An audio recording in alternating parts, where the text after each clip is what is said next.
Sejarah mengajarkan kita bahwa ketika satu kekuatan bangkit dan menantang kekuatan lama, ketegangan tak terhindarkan. Dari Perang Peloponnesia hingga Perang Dunia, konflik besar seringkali terjadi karena rasa takut dan ambisi. Kini Amerika Serikat dan China berada di jalur yang serupa. Apakah mereka bisa menghindari perangkap Thucydides? Atau kita sedang menuju babak baru dalam sejarah peperangan global? Hai penjajah waktu, selamat datang di Labirin Sejarah, tempat di mana masa lalu tidak pernah benar-benar berlalu. Bersiaplah untuk menyusuri lorong-lorong waktu dan menemukan cerita-cerita yang tersembunyi di balik tirai sejarah. Thucydides, seorang sejarawan Yunani kuno, mencatat bagaimana Sparta sebagai kekuatan dominan merasa terancam oleh kebangkitan Athena. Rasa takut ini memicu serangkaian peristiwa yang akhirnya meledak menjadi perang besar. Konsep ini kini dikenal sebagai perangkap Thucydides. Dalam dunia modern, banyak pakar melihat hubungan antara Amerika Serikat dan China melalui lensa yang sama. China dengan pertumbuhan ekonomi dan militer yang pesat, menantang dominasi AS yang telah bertahan selama puluhan tahun. Perang dagang, konflik teknologi, serta ketegangan di Laut Cina Selatan dan Selat Taiwan semakin memperkuat narasi ini. Namun, apakah ini berarti perang tak bisa dihindari? Ataukah kita masih punya jalan keluar? Perangkap Thucydides adalah konsep dalam hubungan internasional yang menggambarkan ketegangan antara kekuatan yang sedang bangkit atau rising power dengan kekuatan dominan atau established power, yang seringkali berujung pada konflik militer. Perangkap Thucydides terjadi karena kombinasi beberapa faktor utama yang memperburuk ketegangan antara kekuatan yang sedang naik dan kekuatan yang sudah mapan. Salah satu faktor utamanya adalah perubahan keseimbangan kekuatan, di mana negara yang sedang berkembang pesat mulai menantang dominasi negara lama. Hal ini memicu rasa takut dan kecemasan dari negara yang telah lama berkuasa, yang khawatir akan kehilangan statusnya di panggung global. Dalam upaya mempertahankan status quo, negara dominan seringkali mengambil langkah-langkah strategis yang justru memperburuk situasi. Selain itu, salah perhitungan strategis juga menjadi pemicu utama. Kedua pihak mungkin beranggapan bahwa perang dapat dihindari, tetapi tanpa solusi diplomatik yang efektif, ketegangan terus meningkat hingga konflik menjadi tak terelakkan. Faktor lain yang memperparah kondisi ini adalah nasionalisme dan harga diri nasional. Baik negara yang sedang bangkit maupun negara dominan seringkali enggan mundur dari persaingan karena tekanan domestik atau ideologi yang mengedepankan supremasi nasional. Kombinasi dari faktor-faktor ini menciptakan dinamika yang berbahaya, di mana persaingan yang awalnya bersifat politik atau ekonomi dapat berkembang menjadi konflik terbuka. Konsep ini berasal dari sejarawan Yunani kuno Thucydides, yang dalam karyanya The History of the Peloponnesian War menjelaskan penyebab utama perang Peloponnesos antara Athena dan Sparta. Apa yang membuat perang ini tak terhindarkan adalah pertumbuhan kekuatan Athena dan ketakutan yang ditimbulkan di Sparta. Perang Peloponnesos adalah salah satu konflik terbesar di dunia Yunani kuno, yang melibatkan dua kekuatan utama dengan karakteristik yang sangat berbeda, Sparta dan Athena. Sparta sebagai hegemon militer di daratan Yunani, memimpin Liga Peloponnesos yang terdiri dari negara dan kota konservatif yang berorientasi darat, dan di sisi lain Athena muncul sebagai kekuatan maritim dan ekonomi yang sangat berkembang pesat, memimpin Liga Delos dengan kekuatan angkatan laut yang dominan dan jaringan perdagangan yang luas. Ketegangan antara kedua kekuatan ini semakin meningkat ketika Athena memperluas pengaruhnya melalui Liga Delos, mengubahnya dari aliansi pertahanan menjadi alat ekspansi imperial. Sparta yang melihat pertumbuhan Athena sebagai ancaman terhadap stabilitas dan dominasinya, akhirnya merasa terpaksa untuk bertindak.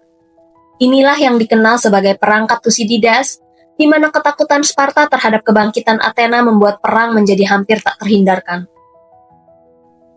Konflik ini berakar dari kekhawatiran Sparta bahwa Athena akan menggantikan dominasinya di dunia Yunani.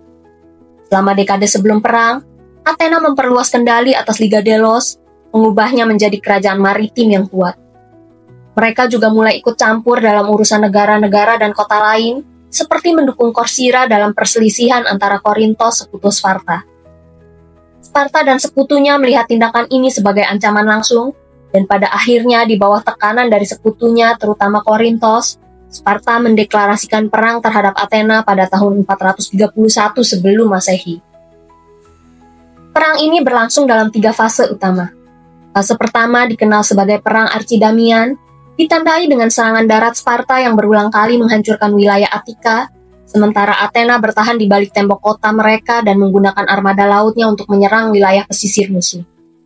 Namun strategi ini terganggu oleh wabah penyakit yang melanda Athena pada tahun 430 sebelum Masehi, yang menewaskan sepertiga populasinya termasuk pemimpin strategis mereka Perikles. Meskipun demikian, perang berlanjut hingga akhirnya Sparta dan Athena menandatangani perdamaian Nikias pada tahun 421 sebelum Masehi, yang seharusnya mengakhiri konflik tetapi hanya bertahan sebentar. Fase kedua ekspedisi Sisilia menjadi titik balik yang merugikan Athena. Dengan ambisi untuk memperluas pengaruhnya, Athena mengirim ekspedisi besar untuk menaklukkan Sirakusa, sekutu penting Sparta di Sisilia, namun ekspedisi ini berakhir dengan bencana besar. Pasukan Athena dihancurkan, angkatan laut mereka musnah, dan ribuan tentaranya terbunuh dan ditangkap. Kekalahan ini melemahkan Athena secara drastis baik dari segi militer maupun ekonomi. Fase ketiga dikenal sebagai Perang Dekeleia atau Perang Ionian, menjadi akhir dari dominasi Athena. Dengan bantuan Persia, Sparta membangun armada laut untuk menandingi kekuatan maritim Athena. Mereka juga merebut Dekeleia, sebuah wilayah strategis di dekat Athena yang semakin memperparah penderitaan kota tersebut. Puncaknya terjadi pada tahun 405 sebelum Masehi, ketika armada Athena dihancurkan dalam pertempuran Egospotami. Tanpa pasokan makanan dan kekuatan militer yang tersisa, Athena akhirnya menyerah pada tahun 404 sebelum Masehi. Thucydides berargumen bahwa ketika kekuasaan baru meningkat, negara yang sudah mapan merasa terancam dan berusaha menekan kekuatan yang sedang naik, sehingga berujung pada perang. Menurutnya, apa yang membuat perang ini tak terhindarkan adalah pertumbuhan kekuatan Athena dan ketakutan yang ditimbulkan pada Sparta. Perang ini terjadi bukan karena peristiwa tunggal, tetapi karena dinamika kekuasaan yang semakin tidak seimbang. Sparta sebagai kekuatan dominan merasa terancam oleh Athena yang semakin kuat, sehingga mengambil langkah-langkah agresif untuk mengamankan posisinya. Athena di sisi lain tidak mau menyerah begitu saja dan terus mendorong ekspansinya, yang akhirnya mempercepat eskalasi konflik. Selain Perang Peloponnesos, beberapa perang besar lain seperti Perang Napoleon antara Inggris sebagai kekuatan dominan dan Prancis sebagai kekuatan yang sedang bangkit, Perang Dunia I dan II dengan Inggris serta Prancis sebagai kekuatan dominan dan Jerman sebagai the rising power, serta Perang Dingin antara Amerika Serikat dan Uni Soviet, juga merupakan contoh dari konsep perangkap Thucydides.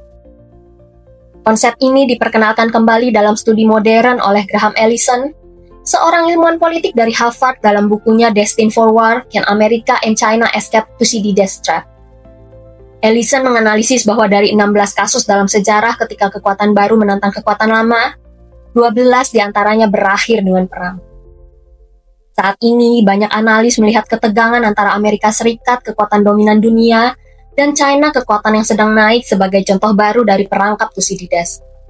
Teori ini menjelaskan bagaimana kebangkitan kekuatan baru seringkali memicu konflik dengan kekuatan yang sudah mapan.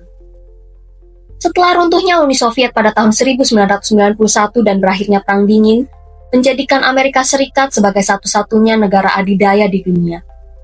Selama lebih dari 4 dekade sebelumnya, dunia terpolarisasi dalam dua kubu besar, yaitu blok barat yang dipimpin Amerika Serikat dan blok timur yang dikendalikan Uni Soviet. Ketegangan ideologis, militer, dan ekonomi antara dua kekuatan ini mendominasi politik global. Namun dengan bubarnya Uni Soviet, Amerika Serikat tidak lagi memiliki rival yang sebanding dalam tatanan dunia dan menjadikannya sebagai kekuatan dominan dunia. Sebagai pemenang Perang Dingin, Amerika Serikat semakin memperluas pengaruhnya ke berbagai aspek global, baik dalam bidang ekonomi, politik, maupun militer. Model ekonomi pasar bebas yang didorong oleh Washington semakin diterima secara luas, sementara institusi seperti IMF dan Bank Dunia memperkuat kebijakan yang sejalan dengan kepentingan Barat. Secara militer, NATO yang sebelumnya dibentuk untuk melawan pengaruh Soviet terus berkembang meskipun lawan utamanya telah hilang. Ekspansi NATO ke negara-negara bekas Uni Soviet semakin mengukuhkan dominasi Amerika Serikat di kawasan Eropa Timur. Di bidang teknologi dan budaya, Amerika Serikat juga semakin tak tertandingi. Revolusi digital yang dimotori oleh perusahaan-perusahaan Amerika seperti Microsoft, Google, dan Apple mengukuhkan dominasi Amerika Serikat dalam ekonomi global. Budaya populer Amerika yang disebarkan melalui Hollywood, musik, dan media sosial semakin mempengaruhi gaya hidup masyarakat di berbagai belahan dunia. Dengan kekuatan ekonomi dan budaya yang tak terbendung, Amerika Serikat seolah menjadi pusat dari globalisasi yang semakin pesat. Namun meskipun menjadi kekuatan dominan, Amerika Serikat tidak terlepas dari tantangan baru. Munculnya kekuatan-kekuatan baru seperti China yang berkembang pesat secara ekonomi dan militer, mulai menggeser keseimbangan geopolitik dunia. Sejak awal 2000-an, Amerika Serikat mulai menyadari bahwa dominasi globalnya mulai mendapat saingan. Salah satu faktor utama yang memicu perubahan ini adalah kemunculan China sebagai kekuatan ekonomi dan teknologi baru. Awalnya, Amerika Serikat melihat China sebagai mitra dagang yang potensial, dengan harapan bahwa integrasi ekonomi akan membawa negara tersebut lebih dekat ke sistem global yang dipimpin oleh Barat. China pun diizinkan bergabung dengan Organisasi Perdagangan Dunia atau WTO pada tahun 2001 yang mempercepat pertumbuhan ekonominya melalui perdagangan internasional dan investasi asing. Krisis keuangan global tahun 2008 menjadi titik balik yang memperlihatkan kelemahan ekonomi Amerika Serikat dan sebaliknya semakin memperkuat posisi China. Saat perbankan dan sektor keuangan Amerika Serikat mengalami guncangan besar akibat gelembung kredit dan subprime mortgage, China justru tetap stabil dan bahkan meluncurkan stimulus ekonomi besar-besaran yang mempercepat pertumbuhannya. Keberhasilan China dalam mengatasi dampak krisis ini membuktikan bahwa model ekonominya yang lebih terkontrol mampu bersaing dengan sistem kapitalisme liberal AS. Sejak saat itu, Amerika Serikat semakin waspada terhadap kebangkitan China. Washington melihat bagaimana Beijing tidak hanya tumbuh menjadi pusat manufaktur dunia, tetapi juga mulai mengembangkan industri teknologi tinggi, inovasi militer, dan proyek infrastruktur global. Seiring dengan pertumbuhan ekonominya yang pesat, China secara bertahap berkembang menjadi raksasa manufaktur dan teknologi, menantang dominasi Amerika Serikat di berbagai sektor strategis. Awalnya, China dikenal sebagai pusat produksi barang murah dengan tenaga kerja yang melimpah, tetapi dalam 2 dekade terakhir negara ini berhasil bertransformasi menjadi pemimpin dalam teknologi canggih, termasuk kecerdasan buatan, 5G, dan semikonduktor. Dalam sektor manufaktur, China kini menjadi pabrik dunia, mendominasi industri elektronik, otomotif, dan energi terbarukan. Banyak perusahaan teknologi global termasuk Apple bergantung pada rantai pasokan China untuk produksi perangkat mereka. Bahkan dalam beberapa sektor, China telah melampaui Amerika Serikat. Sebagai contoh, perusahaan-perusahaan seperti Huawei dan ZTE menjadi pemain utama dalam pengembangan jaringan 5G, sementara BYD memimpin industri kendaraan listrik dan baterai lithium-ion. Keunggulan China dalam teknologi juga mencerminkan pergeseran kekuatan global. Pemerintah China secara agresif mendorong inovasi domestik melalui kebijakan Made in China 2025 yang bertujuan untuk menjadikan negara ini pemimpin dalam industri teknologi tinggi seperti robotika, kecerdasan buatan, dan bioteknologi. Langkah ini membuat Amerika Serikat semakin khawatir karena jika China terus maju dalam sektor teknologi, pengaruh global Washington akan semakin tergerus. Selain kekuatan ekonomi dan teknologi, China juga terus meningkatkan kapabilitas militernya, terutama dalam hal modernisasi angkatan laut. China kini memiliki armada laut terbesar di dunia, melampaui jumlah kapal perang Amerika Serikat. Investasi besar-besaran dalam pengembangan kapal induk, kapal selam nuklir, dan rudal hypersonik menunjukkan bahwa China tidak hanya ingin mempertahankan wilayahnya, tetapi juga memperluas pengaruh militernya di kawasan Indo-Pasifik. Tak hanya kekuatan militer, China juga menggunakan strategi geopolitik melalui Belt and Road Initiative atau BRI. Program ini merupakan proyek infrastruktur terbesar dalam sejarah modern yang menghubungkan Asia, Afrika, dan Amerika Latin melalui jalur perdagangan, pelabuhan, jalan raya, dan rel kereta api. Melalui skema ini, China membangun pengaruh ekonomi dan politik di berbagai belahan dunia, menciptakan ketergantungan di berbagai negara berkembang yang membutuhkan investasi dalam infrastruktur. Bagi Amerika Serikat, ekspansi China ini dianggap sebagai ancaman langsung terhadap tatanan global yang telah mereka bangun sejak Perang Dunia II. Amerika Serikat melihat bagaimana China semakin memperkuat hubungannya dengan negara-negara berkembang, menawarkan alternatif terhadap sistem keuangan berbasis dolar yang selama ini dikendalikan oleh Washington. Dengan semakin banyak negara yang menerima investasi China, pengaruh Amerika Serikat di berbagai kawasan mulai terkikis. Ketegangan antara Amerika Serikat dan China akhirnya mencapai titik balik utama di era pemerintahan Donald Trump ketika Washington mulai mengambil langkah agresif untuk membendung kebangkitan Beijing. Salah satu kebijakan utama yang diambil adalah perang dagang, di mana Amerika Serikat memberlakukan tarif tinggi terhadap berbagai produk China untuk mengurangi defisit perdagangan. China pun membalas dengan mengenakan tarif pada barang-barang Amerika Serikat, memicu konflik ekonomi yang berlarut-larut. Selain perang dagang, Amerika Serikat juga mulai membatasi akses China terhadap teknologi penting, terutama di sektor telekomunikasi dan semikonduktor. Huawei, salah satu perusahaan teknologi terbesar di dunia, menjadi target utama dengan berbagai sanksi dan larangan yang menghambat operasionalnya di pasar global. Perusahaan-perusahaan Amerika Serikat juga dilarang menjual komponen penting seperti chip ke Huawei, yang secara langsung merugikan perkembangan teknologi China.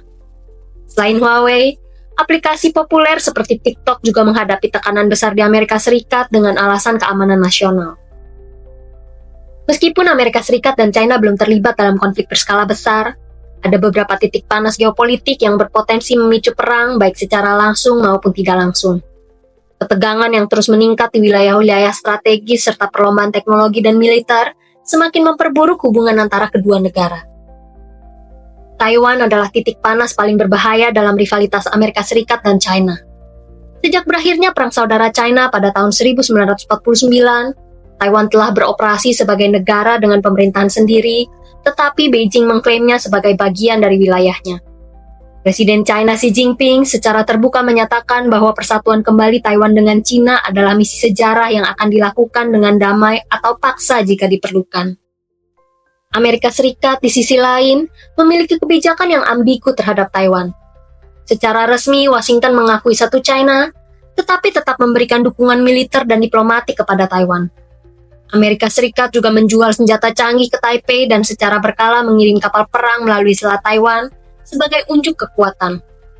Jika China mencoba menyerang atau memblokade Taiwan, Amerika Serikat kemungkinan besar akan turun tangan yang bisa memicu perang besar antara dua kekuatan nuklir ini. Situasi semakin memanas dalam beberapa tahun terakhir dengan meningkatnya latihan militer China di sekitar Taiwan dan meningkatnya kunjungan pejabat tinggi Amerika Serikat ke pulau tersebut. Jika salah satu pihak salah perhitungan, konflik bisa pecah, menyeret dunia ke dalam perang yang lebih luas. Selain Taiwan, Laut Cina Selatan juga menjadi titik konflik utama antara Amerika Serikat dan China. Wilayah ini bukan hanya jalur perdagangan internasional yang vital, tetapi juga kaya akan sumber daya alam. China mengklaim hampir seluruh Laut Cina Selatan berdasarkan 9 garis putus-putus yang tidak diakui oleh banyak negara lain dan dinyatakan ilegal oleh Pengadilan Arbitrase Internasional pada tahun 2016. Untuk memperkuat klaimnya, Beijing membangun pulau-pulau buatan dan pangkalan militer di wilayah yang disengketakan. China juga sering bentrok dengan negara-negara Asia Tenggara seperti Filipina dan Vietnam yang juga mengklaim sebagian wilayah ini. Sebagai respons, Amerika Serikat dan sekutunya seperti Jepang dan Australia melakukan patroli kebebasan navigasi atau FONOPS untuk menentang klaim Cina dan memastikan jalur perdagangan tetap terbuka. Ketegangan di Laut Cina Selatan bisa memicu insiden militer yang lebih besar. Jika kapal perang Amerika Serikat dan China terlibat dalam konfrontasi atau terjadi tabrakan yang tidak disengaja, situasi dapat dengan cepat meningkat menjadi konflik bersenjata. Dengan kedua negara memiliki kepentingan besar di wilayah ini, Laut Cina Selatan tetap menjadi salah satu titik paling berbahaya dalam persaingan global.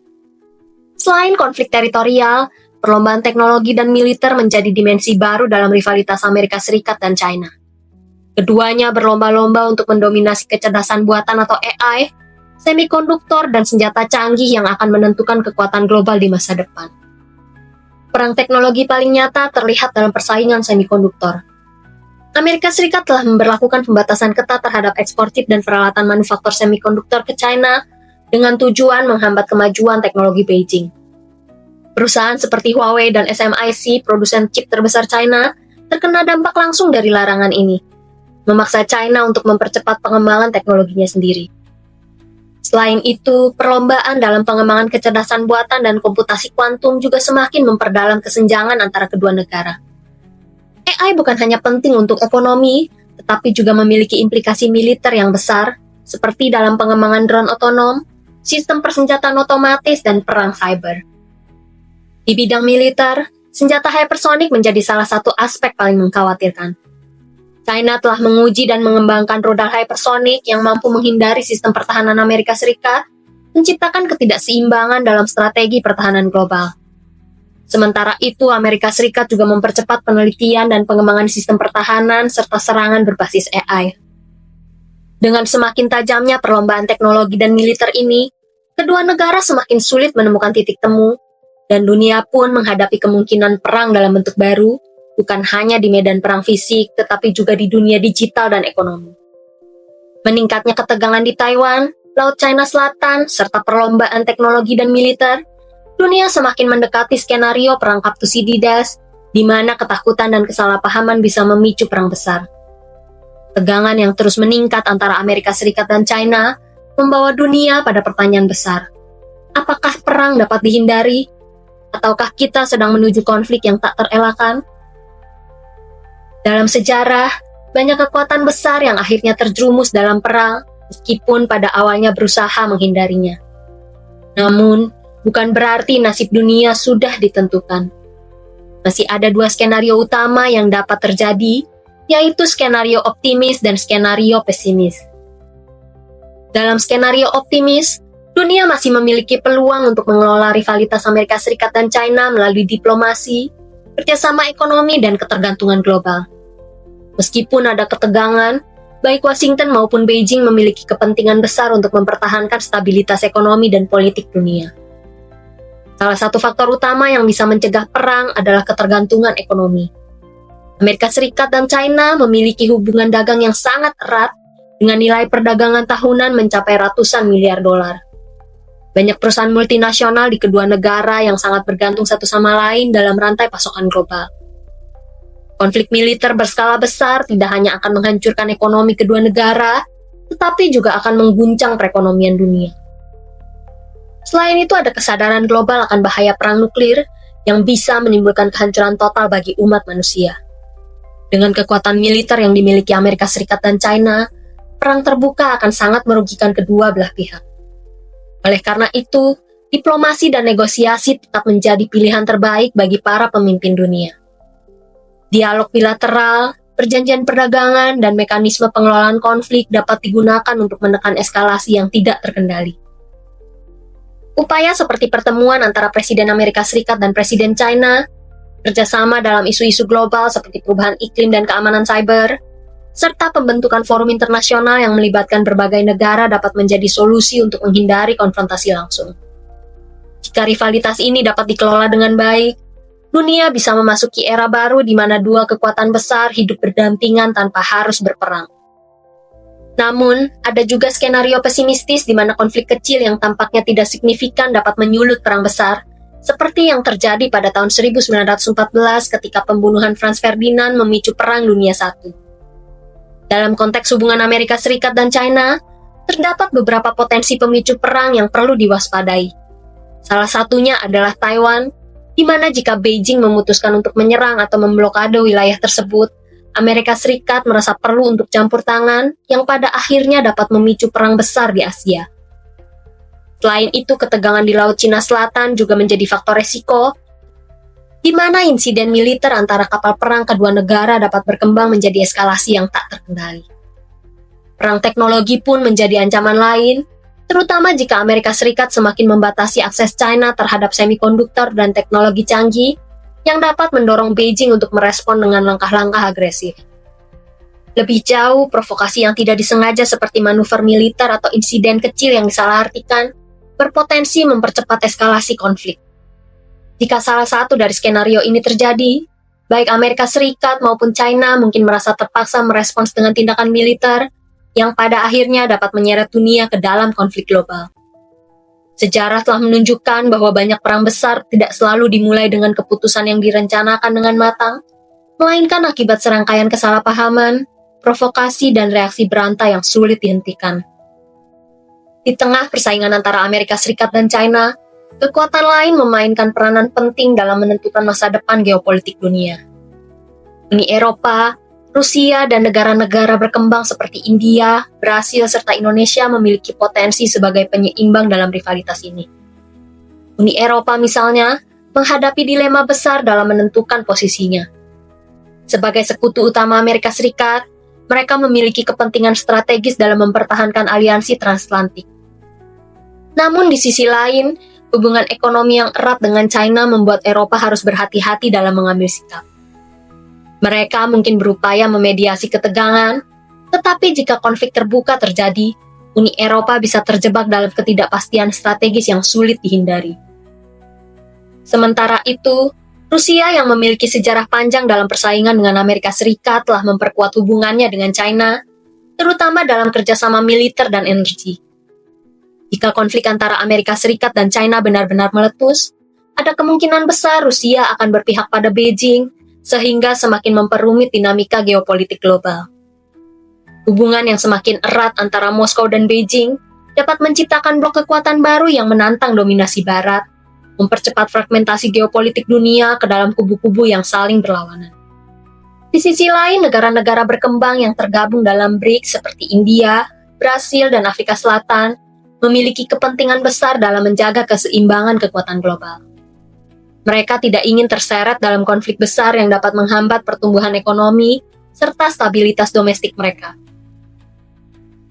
Oleh karena itu, negara-negara ini berpotensi memainkan peran penting dalam mendorong deeskalasi melalui diplomasi internasional dan berbagai mekanisme kerjasama multilateral. Upaya mereka dalam membangun sistem multipolar yang stabil dapat menjadi faktor kunci dalam mencegah pecahnya perang besar. Keberhasilan atau kegagalan dunia dalam mencegah perang sangat bergantung pada bagaimana negara-negara ini menavigasi dinamika kekuatan global yang semakin kompleks. Jika mereka mampu memainkan peran yang lebih aktif sebagai penyeimbang, stabilitas dunia dapat lebih terjaga dan kemungkinan perang bisa diminimalkan. Namun jika mereka gagal bertindak sebagai kekuatan penyeimbang, dunia mungkin akan jatuh ke dalam ketegangan yang semakin tidak terkendali, yang pada akhirnya dapat mengarah pada konflik berskala besar yang berdampak luas bagi seluruh umat manusia. Rivalitas antara Amerika Serikat dan China membawa kita pada pertanyaan mendasar. Akankah kedua negara ini mengulangi pola sejarah yang telah berulang kali menyebabkan perang besar? Ataukah mereka mampu menemukan jalan baru yang lebih damai? Sejarah telah menunjukkan bahwa banyak konflik besar di dunia terjadi bukan karena niat yang disengaja, tetapi karena kesalahpahaman, ketakutan, dan kegagalan dalam berkomunikasi. Tegangan yang terus meningkat jika tidak dikelola dengan bijak, dapat dengan mudah berubah menjadi eskalasi yang tak terkendali, seperti yang terjadi dalam berbagai perang di masa lalu. Namun, manusia selalu memiliki kesempatan untuk belajar dari sejarah. Dengan diplomasi yang cermat, kebijakan yang berorientasi pada stabilitas global, serta keberanian untuk berdialog dan berkompromi, ada kemungkinan untuk menghindari kehancuran yang tidak diperlukan. Dalam dunia yang semakin terhubung dan kompleks, pemimpin global dituntut untuk lebih bijaksana dalam menavigasi dinamika kekuatan, bukan hanya demi kepentingan nasional masing-masing, tetapi juga demi perdamaian dan kesejahteraan umat manusia secara keseluruhan. Kini kita berada di persimpangan jalan antara perdamaian dan perang, antara kerjasama dan konfrontasi. Masa depan dunia akan sangat ditentukan oleh bagaimana para pemimpin global bertindak dalam beberapa tahun ke depan. Sampai di ujung labirin kali ini. Tapi jangan khawatir, masih banyak lorong waktu yang menunggu untuk kita jelajahi bersama. Sampai jumpa di petualangan berikutnya penjelajah waktu.